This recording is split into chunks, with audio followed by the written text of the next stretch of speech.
Hello bachcho, let's read the question. So the question over here says in the figure of sigmoid growth curve.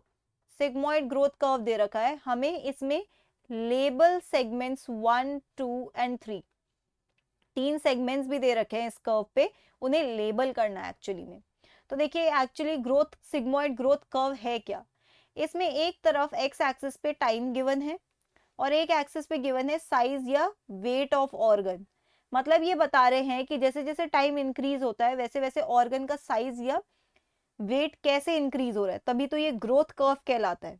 अब इसकी shape देखिए किस तरीके से, इस तरीके से ना, एस शेप इस तरीके से, तो ये सिग्मोइड ग्रोथ कर्व हुआ बिकॉज ऑफ इट्स शेप।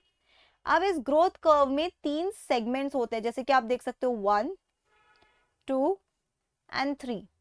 तो देखिए सबसे पहले इतना लेते हैं, इस सेगमेंट को, सेगमेंट 1 को देखते हैं थोड़ा ध्यान से।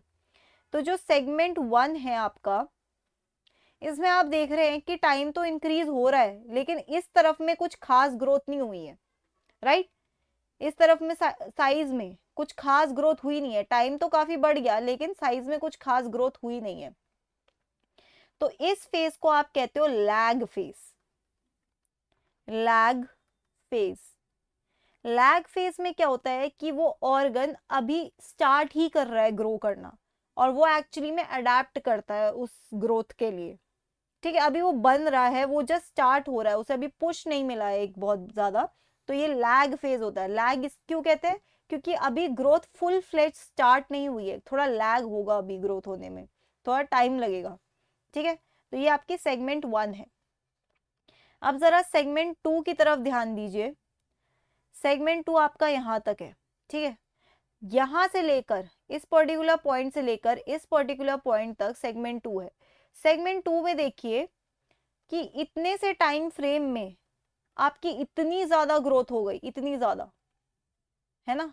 यहां तक इतनी ज्यादा ग्रोथ कैसे हो गई, क्योंकि प्लांट लैग फेज में अपने आप को प्रिपेयर ही कर रहा था ग्रोथ के लिए, वो तैयार हो रहा था कि हम मुझे अब ग्रो करना है। तो देखिए यहां तक बढ़ गया, यहां से लेके, और टाइम कितना लगा, इतना टाइम। टाइम पीरियड कुछ खास ना लगा के एकदम से स्टीप राइज करा है।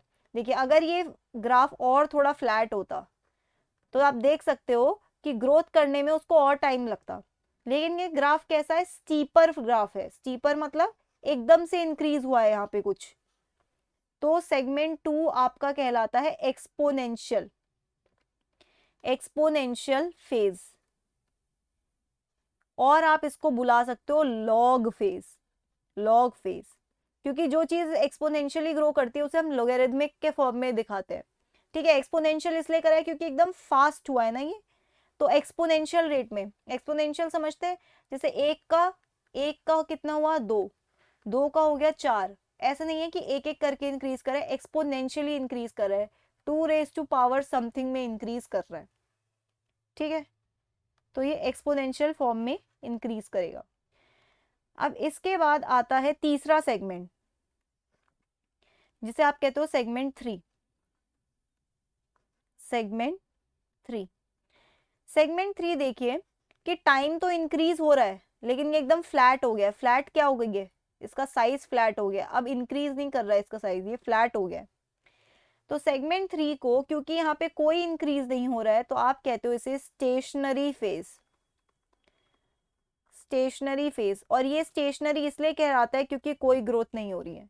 कोई ग्रोथ क्यों नहीं होगी, क्योंकि कोई भी चीज एक मैक्सिमम लिमिट तक ही ग्रो करती है, उसके बाद नहीं करती है, राइट। ये उसकी मैक्सिमम कैपेसिटी थी। तो ये तीन सेगमेंट्स थे। So that's it for the question. I hope you understood it well. Best of luck.